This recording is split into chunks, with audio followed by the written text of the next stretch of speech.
heshiiska Masar iyo Soomaaliya tan iyo xilligii duulaankii gumaystaha reer Yurub geeska Afrika waxa ka bilowday colaad aan dhamaad lahayn oo u dhaxaysa bulshada Soomaalida iyo maamulka Itoobiya. Gumaystaha ka hor Soomaaliya iyo Itoobiya khilaaf ka baxsan midka diinta uma dhaxaynin sida dagaalkii Axmed Guray oo kale, laakiin gumaystaha kolkii uu yimiday khilaafka diinta beddelkeeda khilaafyo kale oo cusub ayaa soo kordhay oo xuduudeed tan ilaa maanta colaadu waa mid socota.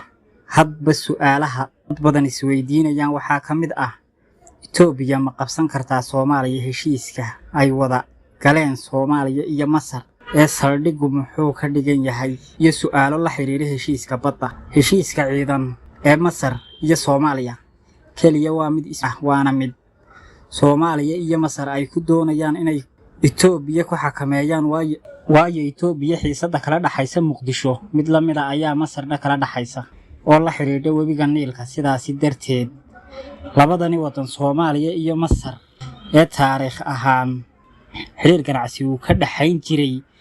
mawduucan xakamaynta Itoobiya oo arkaan mid ay ka wada shaqayn karaan heshiiska ay wada galeen Masar iyo Soomaaliya. qodobyada la isku afgartay heshiiskan ay wada galeen Masar iyo Soomaaliya qodobada la isku afgartay waxaa ka mid ah inay dib u bilaaban doonaan duulimaadyada diyaaradaha ee Masar iyo Soomaaliya u dhaxeeya. dhismaha wadanka dhismaha dawlad dhiska laamahani ayay dawladda Masar rabtaa in ay Soomaaliya kala shaqayso, laakiin waxyaabahani waaqaca jira waxyaabo aanan suuragal ku ahayn weey. Masar ma aha wadan heshiis lala gali karo, mana aha wadan lagu kalsoonaan karo. waa wadan keligii taliya oo haysto, waa wadan dhaqaale ahaan burbur ka jiro, waa wadan indhaha caalamka oo dhan ay ku soo jeedaan taageero la'aanta Cabdifataax Siisi ee walaalaha Qasa iyo sida uu Israa'iil ula shaqeeyo.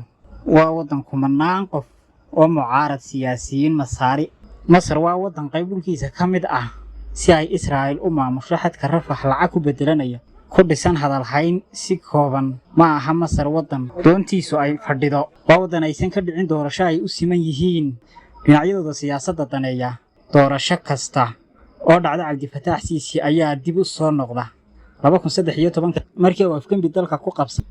sanad kadib 2014 doorasho ayuu galay si aan keligii talis loo odhanin, isla markaana isaga Cabdifataax Siisi ayaa 96% doorashada ku guuleystay.